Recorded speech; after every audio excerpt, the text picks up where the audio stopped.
All right, so this is the midterm review. So again, I haven't really done them all. So as I said on the Google Classroom, some of them might be good, some of them might not be good. Some of them might have answers, some of them might not have answers. We're gonna find out together. So again, if something goes wrong, do not blame the person that wrote the question. Like I said, it is the job of the person who edited the questions to make sure that they were good. And sometimes, people just make mistakes, so we shouldn't get too harsh on people in case things look a little bit weird. So, did the review just alphabetical order. So again, you can try and figure out who everybody is. You just have to know your alphabetical order. But here's number one. So, what is the second derivative of x? Where f of x, I think, is supposed to be tangent of x. What is the second derivative of x equals tangent of x? So right away, we got one that's kind of, yeah, I don't know what it's asking for. I think they want them to be what is the second derivative of x if f of x is tangent of x, which we could do that, I guess. So if we wanted f of x to be tangent of x, then we could do two derivatives. So we could do f prime of x, derivative of tangent is, of course, secant tangent. No, it's not secant tangent, secant squared. That's okay. We're getting there. And then our second derivative would then be, so derivative is 2 secant of x, and then derivative of secant with the general power rule would be LA secant tangent.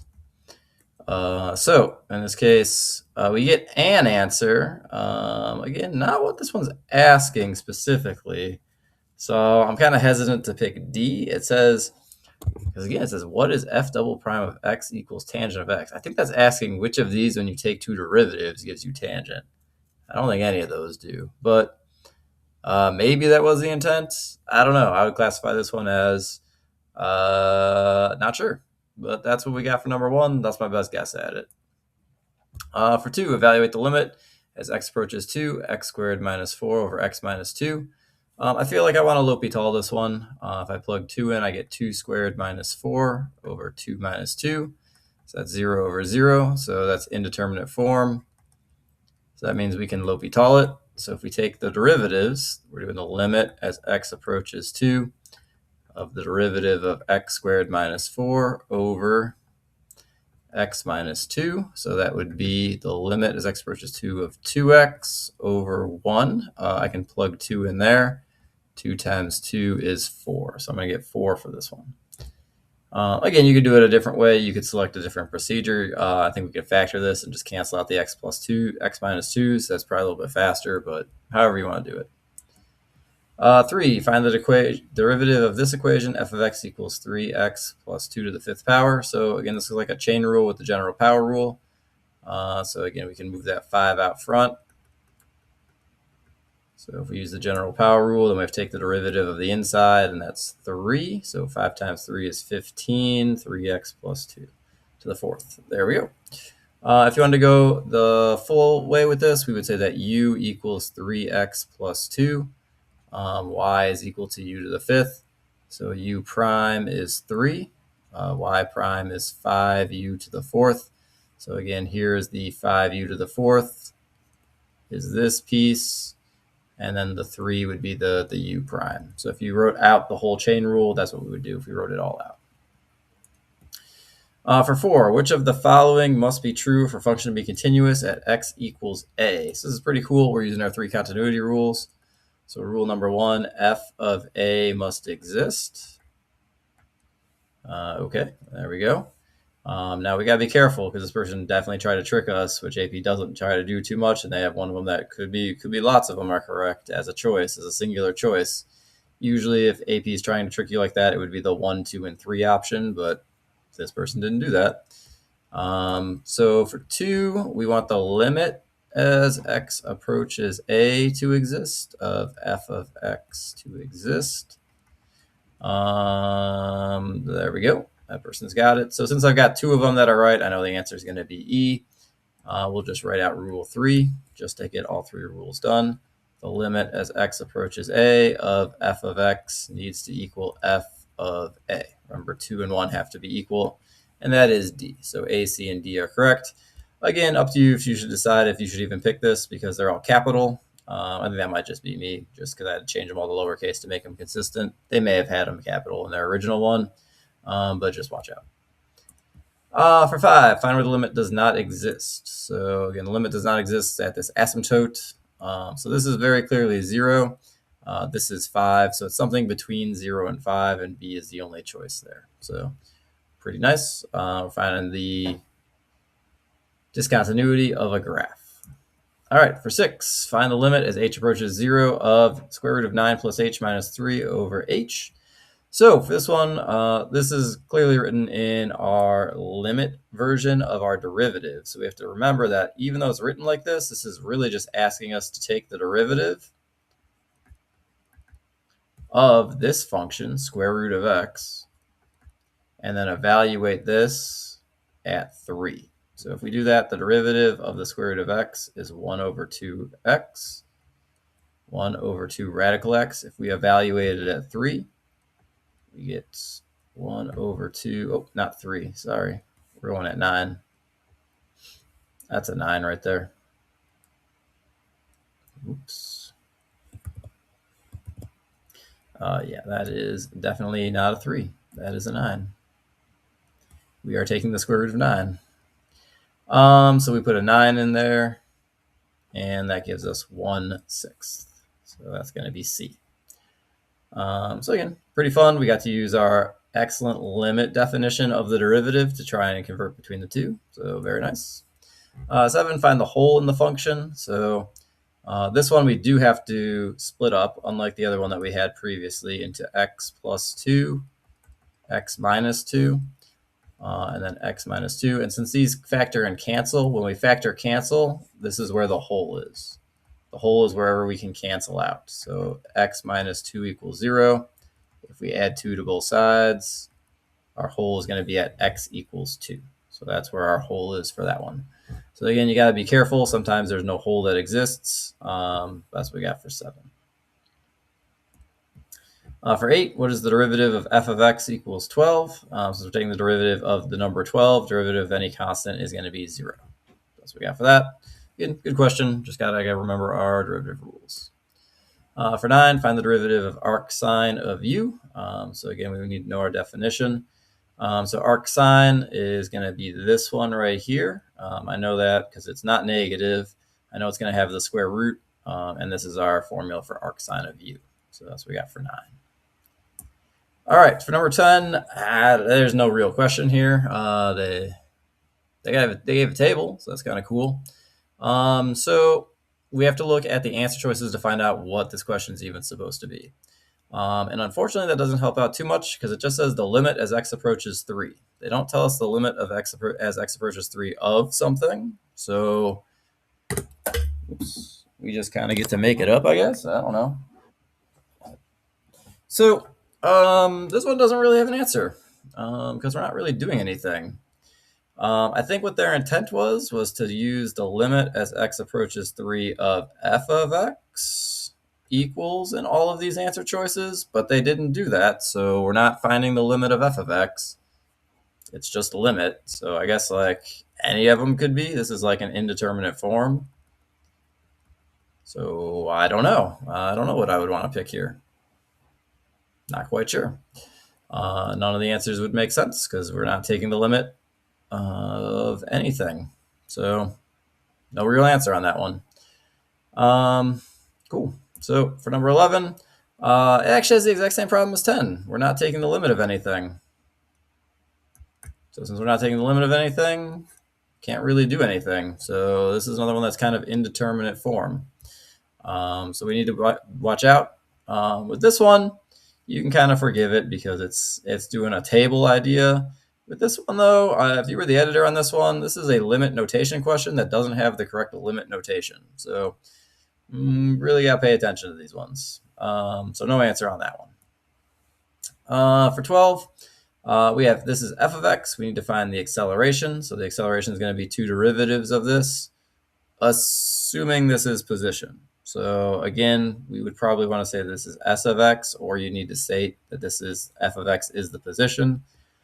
But if we take two derivatives, I guess we could do that. 15x to the fourth. Second derivative is going to be 60x cubed. I'm not going to bother with anything else because only one of them is the 60x cubed. I guess I didn't need to really bother with any of that because 5 minus 2 is 3. If we do write out everything else, oops, this is 4x to the third.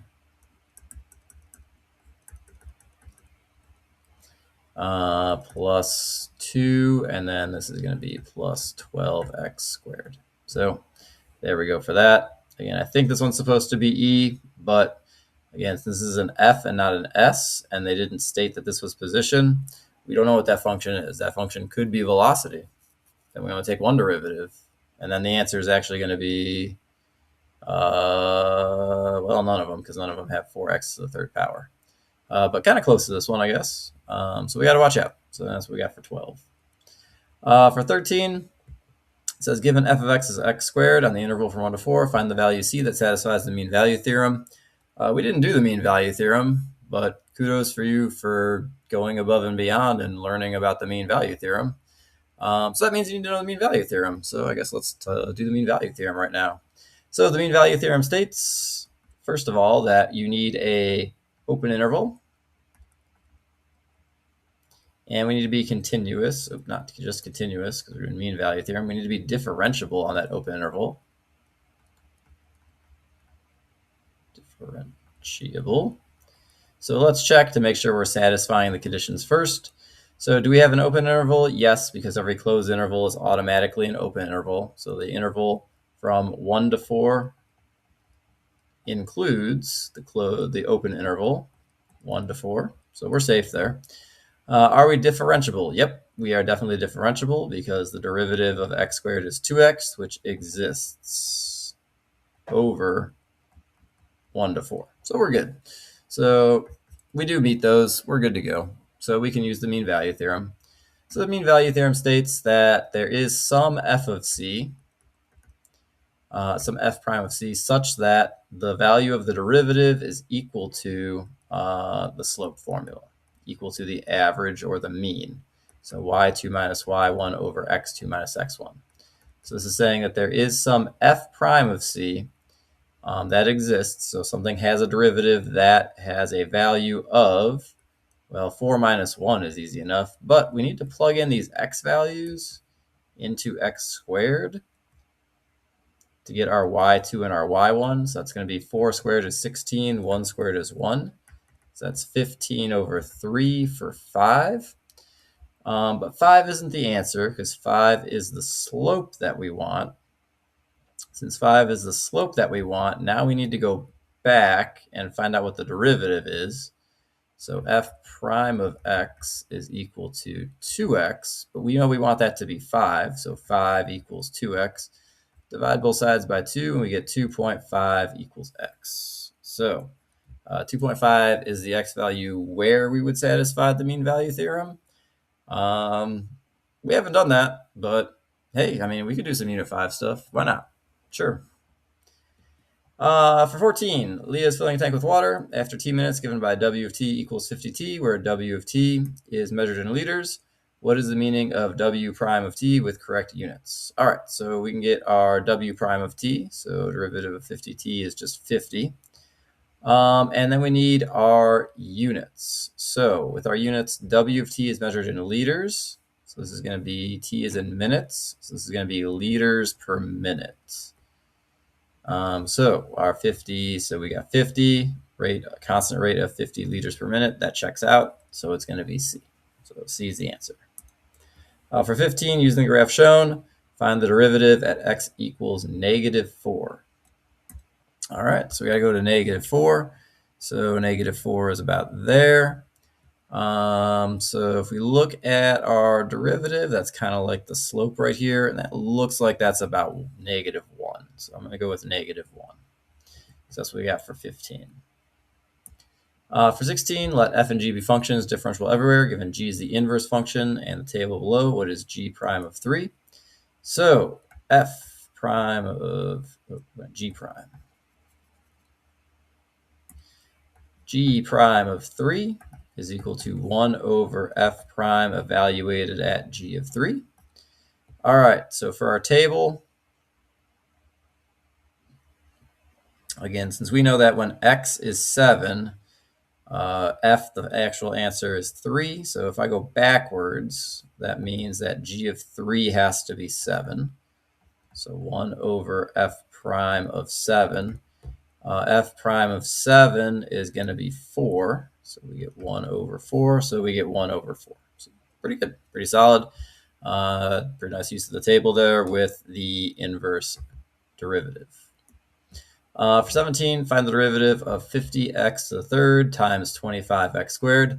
So this one looks like it should be a product rule, but this one's pretty cool because this is one of those ones where we have to choose the best way to do the derivative. I think the best way to do the derivative is actually just to multiply it out a little bit first. So the x third and the x squared is going to be x to the fifth.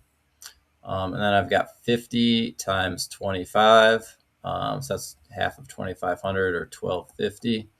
And then I can take this derivative from here, just a quick power rule. So 5 times 1,250 is 5,000 plus another 1,250 is 6,250. Power rule, we subtract 1. There we go. So that we get B. So that's what we got. That's number 17. So for 18, find the derivative of this function. So g of x equals 5 e to the x minus ln of x. So g prime of x, so 5 e to the x, so 5 just a constant multiple, so we leave that as 5. Derivative of e to the x is e to the x, and the derivative of ln of x is 1 over x. So if I find that one, I think that's C. So we're going to go with C. So that's what we got for 18. For 19, is g of x equals 3x squared minus 5x plus 7 continuous on the interval from 0 to 4? Well, this thing here is a polynomial. And all polynomials are continuous. There's only one choice that says yes, because polynomials are continuous. So 19, we're going to go with E. For 20, what does n double prime of t represent when n represents nickels and t represents minutes? So n is nickels, so we're doing nickels. T is minutes, and we're doing two derivatives, so nickels per minute squared. No, no, no, no. Technically, no. That's not nickels. No answer. No answer. I want nickels per minute squared, not whatever this is per minute squared. So again, editor. Yeah, got to catch those errors. You got to edit. Says we got for number 20. No answer on number 20, I think. 21, take our derivative. So we got a nice little trig thing here. Based on the answer choices, it looks like it's going to be a quotient rule because I see a lot of something squareds on the bottom. So we can do low d high. Derivative of cosine is negative sine minus high. D low, derivative of 1 plus sine would be cosine. Square the bottom, and away we go. So let's see if this person actually wanted to away we go, or if they did some simplifying. All right, 1 plus sine x, good. Negative sine x, good. Minus sine x, cosine x. I didn't get that. Negative sine x. Okay, technically that's fair. Cosine x, so I did not get that one. All right, next one, negative sine x, fair. 1 plus sine x, fair. 2 cosines, all right. And then 1 plus sine x squared, okay. So far I'm thinking C. Negative sine x, fair, I got that. 1 plus sine x, I got that. Plus cosine, I got a minus. Let me just double check real quick. Derivative of cosine, so low d high minus high regular cosine d low. Yeah, I'm pretty happy with my sign there. That's good, that's good. Again, I don't think I'm supposed to have a plus. So I'm going to go with C. I'm going with C on that one. All right. So again, quotient rule, and they away we go. They didn't simplify, so nice job.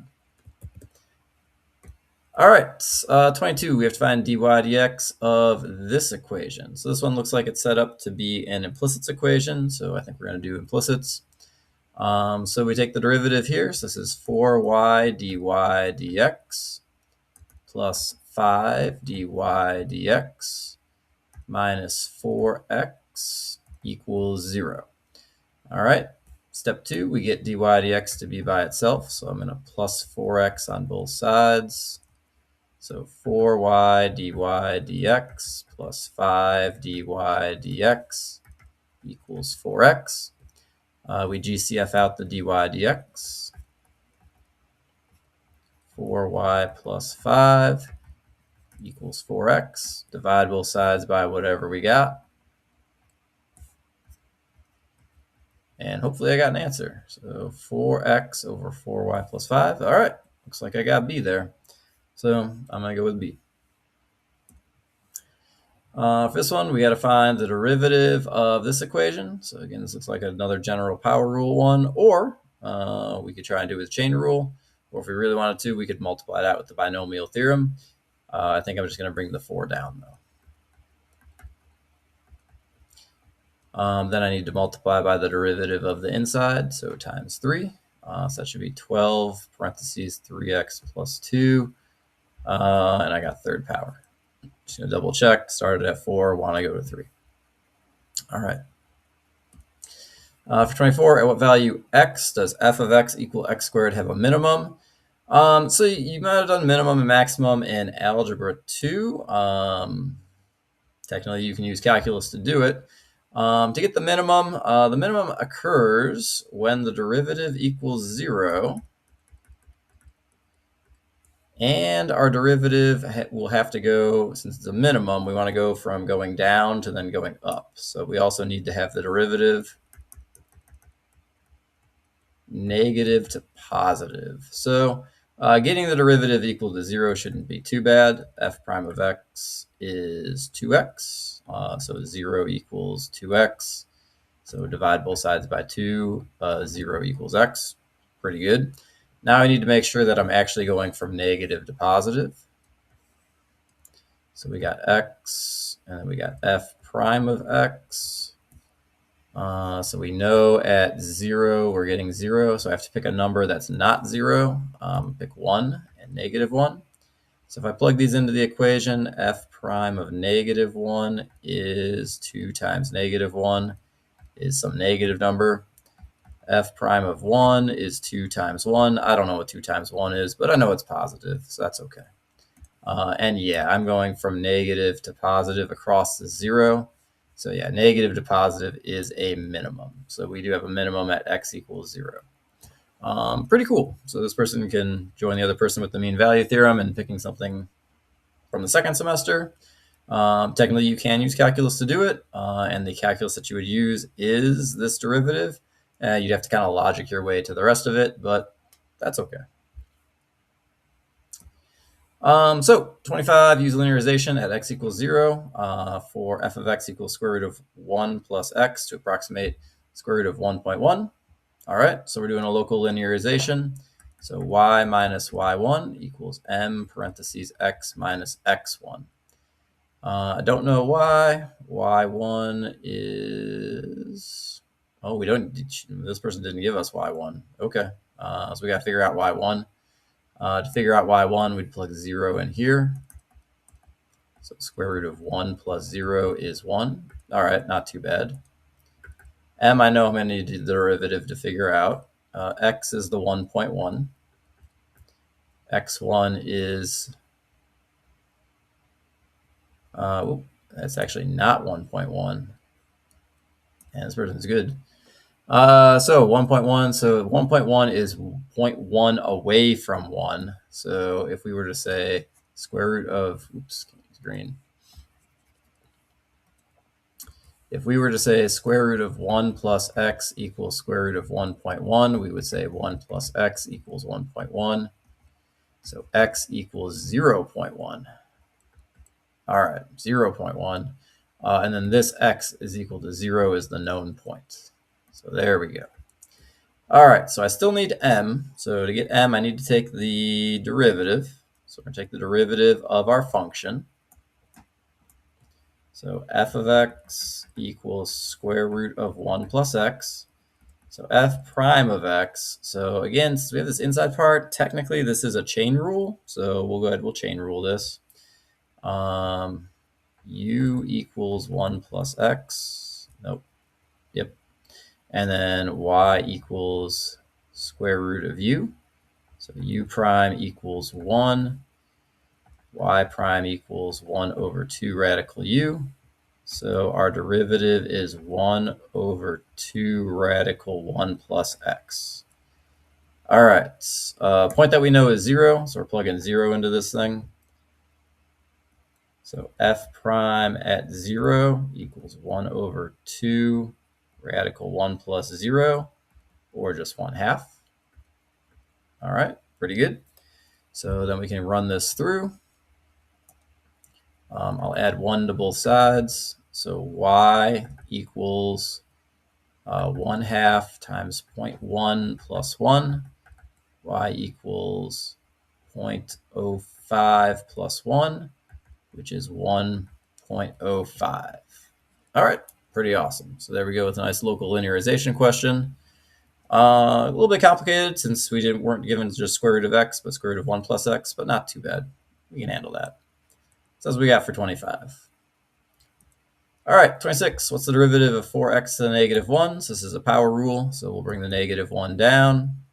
Oops.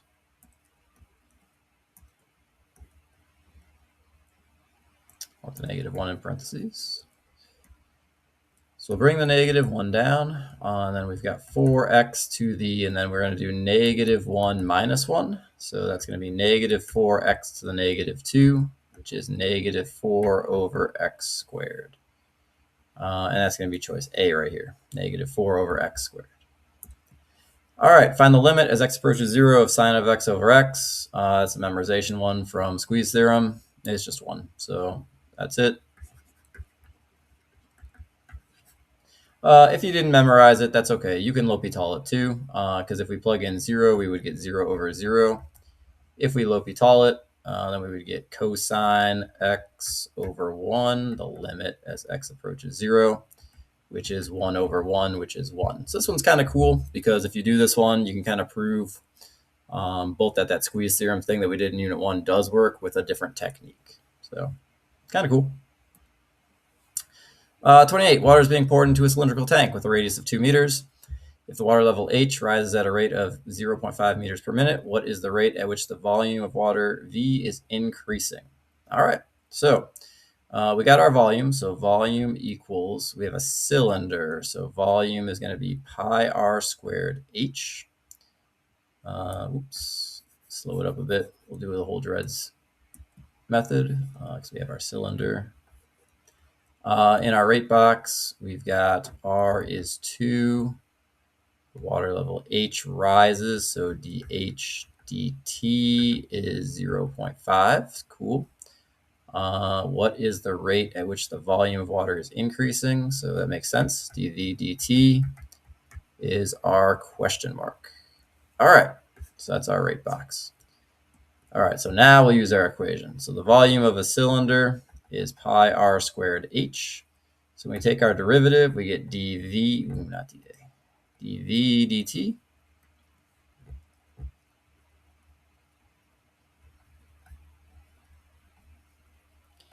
equals pi r squared. So that's pi r squared. So this is a multiplication, so we're doing another product rule here. So pi r squared dH dt plus H times, derivative of that is 2 pi r dr dt.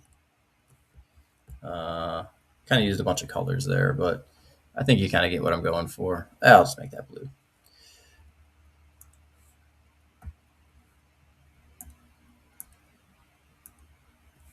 The dt should be blue also. All right. So again, we used our product rule there. So we just need to plug in. So let's see here. So we've got dV dt equals pi r squared dh dt is 0.5 plus h. I don't have an h in my rate box. 2 pi r is 2. Dr dt, I also don't have a dr dt in my rate box. Okay, all right. Well, what is this person having us do? I think they're having us logic this out and say, well, it's a cylinder. For a cylinder, the radius doesn't change if we're filling it with water. Because if we reduce the water, it's not like the water concentrates like all right here, and then like it makes a column of water right here. The water has to kind of go and spread out to be just around the whole thing.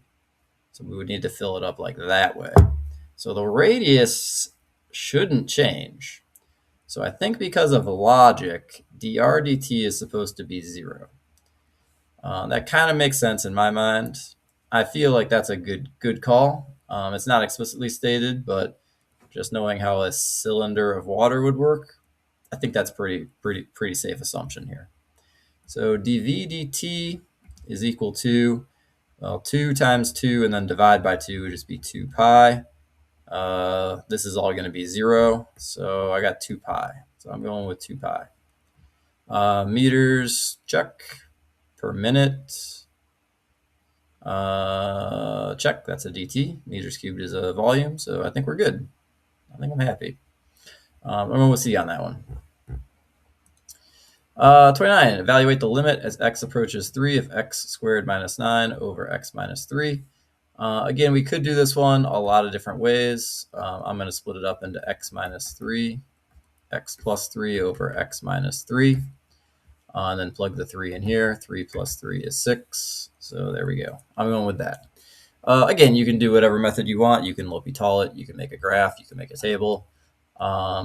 Whatever you want to do. So that's what I'm going to go for 29. All right, now we get to question 30. So question 30, this is what the question looks like. This person gave instructions as to how to figure it out. So we just figure it out. So step 1, translate all text besides things like limits and square roots from base 64. Okay, so what we're going to do is take our first 3 letters here, VXM. And we need to convert those into their binary equivalents. So in case you don't know those, we're going to look those up real quick. Oops, wrong button. So I brought those up right here. So here's our binary tables. Now you'll notice that I have all the letters and then all the letters again, because this table isn't the best table because we need to know that our capital letters come first and lowercase letters come next. So these are our capitals and these are our lowercases. So if I look at, we've got V, so capital V translates to 0, 1, 0, 1.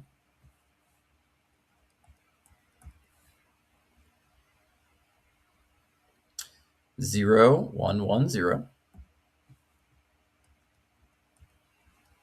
So that's V. X is 2 more than V. So as long as this table's correct, we should just add 2 to this, which we do. So 0, 1, 0, 1, 1. 0, 0, 0. So we're just adding 2 here. And then M, I'm not going to count backwards with M. So 0, 100. So 0, 1, 0, 0.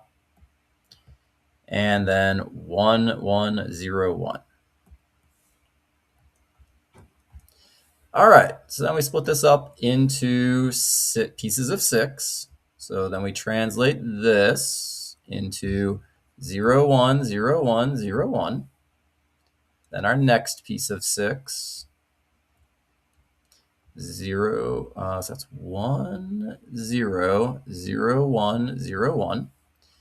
Then our next piece of 6, 1, 0, 0, 0, 0, 1.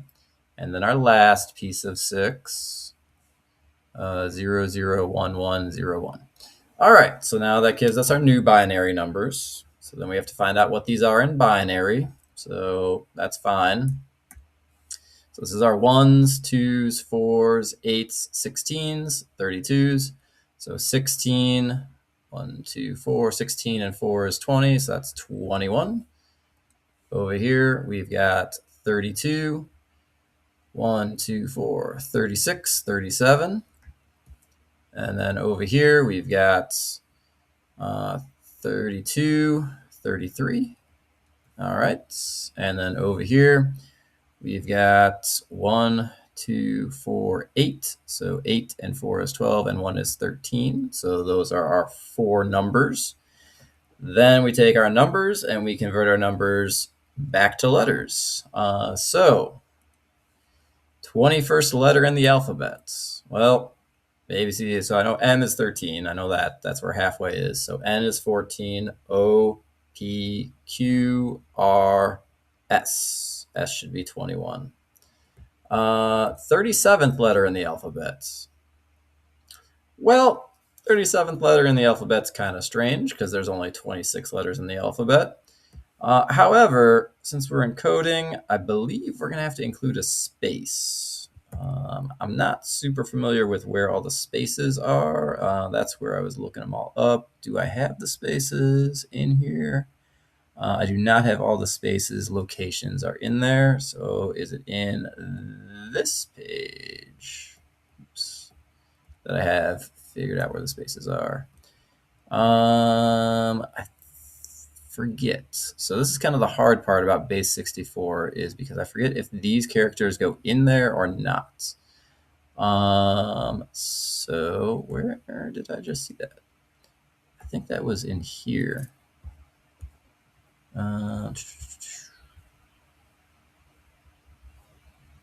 Well, that's okay. I mean, we're just kind of looking at it anyway.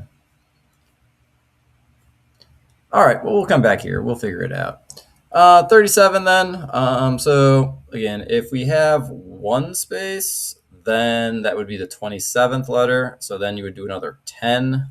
So that would be J. Again, we're just kind of doing this as an example. And then we have a 33 here. So again, that would be 26. 27 would be the space. So oops, this is the wrong J. That should be a lowercase j. 26. So 27 is the space. So then A, B, C for 30.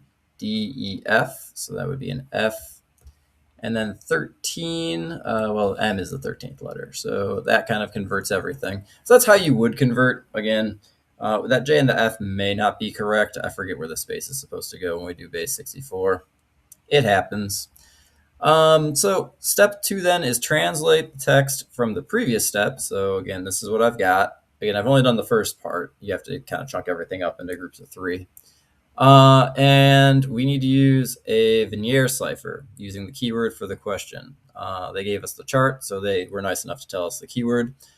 Keyword is derivative.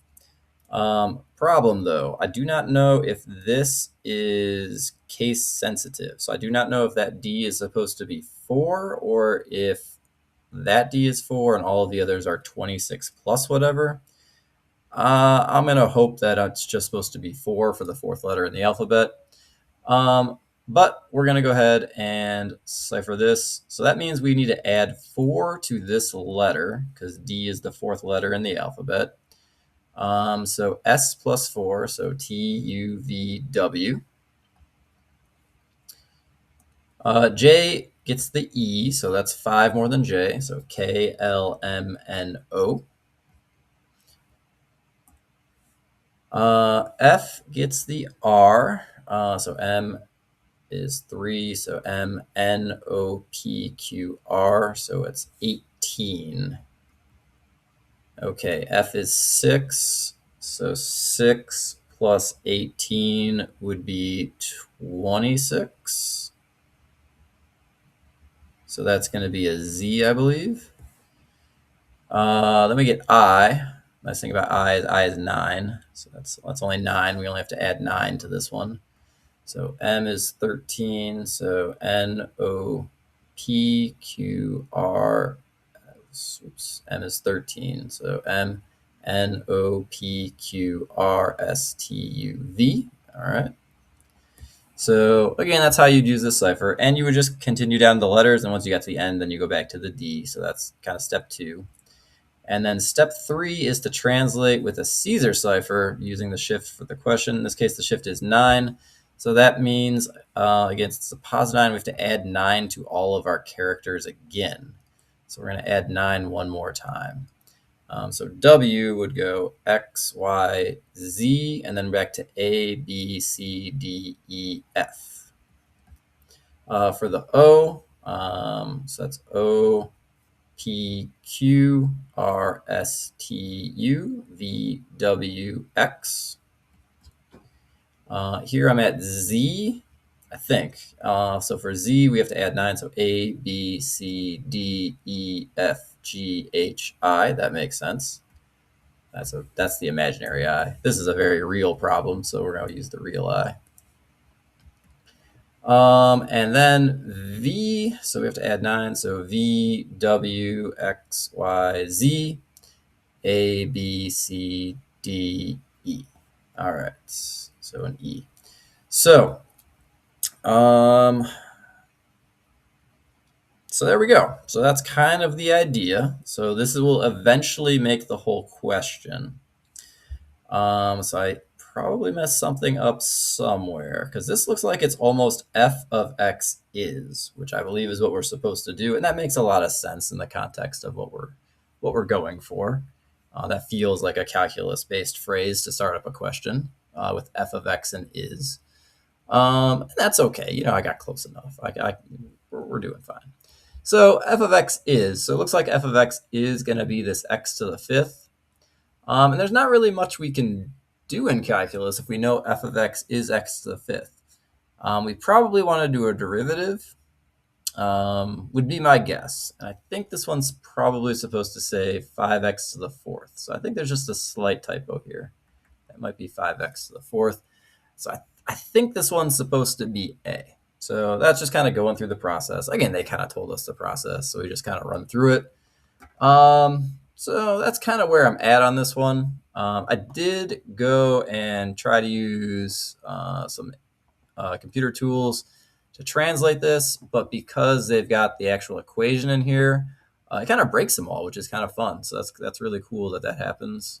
But I'll show you what I was looking at. So with my base 64 decoder, again, we got this US, and that's because this person didn't say which character set they were using.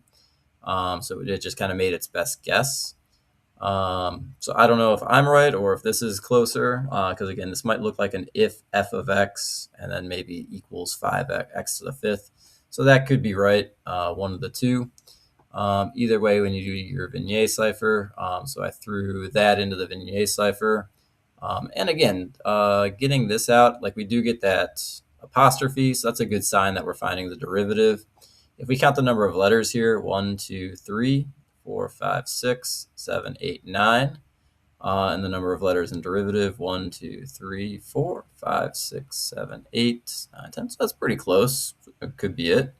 Again, I might be off on my spaces. And then I threw it into the Caesarean cipher. And so that's kind of what we got. So I can tell that something's wrong because I believe that this letter and this letter should be the same. Again, I don't know for sure, but just thinking about cryptography, if I'm going to decrypt something, this has to be a 2-letter word if there's a space there, if that's actually supposed to be a space. But this was coming up with the parentheses. Again, I'm not familiar with being able to do the parentheses with base 64, but if this is in front of the parentheses and this is in front of the parentheses, these two things have to be the same. So I'm messing up somewhere or there's a typo somewhere, but these two things have to be the same. And once we know what those are, which usually they would be an f of x, we can kind of just cipher this through to get to x. So like I would then, even if I didn't know this was a rotation 9, I would go ahead and do that. But this person specifically stated it was a rotation of 9. So I'm off somewhere, but that's okay. I'm going to use my logic skills, my cryptography knowledge to kind of guess at what this one's supposed to be. Again, I could be wrong, but given that this is to the fifth power, there's not much that we're going to end up with another fifth power again if it's a calculus-based question from this unit. So I'm going with that for number 30. Again, you tell me if I'm right, tell me if I'm wrong. Again, I might have messed that one up just like the same way. Like I might have messed up number one. Like number one, maybe I interpreted this wrong. So maybe I'm wrong on number one. Maybe it is supposed to be D. I don't know. So that's what we got for this one. Again, all pretty good questions. They were pretty fun. So I had fun reading them all. I had fun solving some of them out. I haven't solved them all out yet. Just these ones and kind of the ones that I could glance through. The actual midterm, everything will have an answer. So something that looks like, I guess this one will have an answer. I'm thinking more of, where did they go? Yeah, like this one. Like these ones will have actual answers. So we'll actually have the right limit notation and everything. So those will all be set. Again, like I said in the Google Classroom, if you don't like the question, so if like this one you're mad at and you don't like that one because you didn't want to have to do all this work, don't blame the writer. The writer is absolved of all wrongdoing. Blame the editor because the editor should have said, hey, maybe you can do this instead. So that's what we got. And I had fun. I hope you had fun.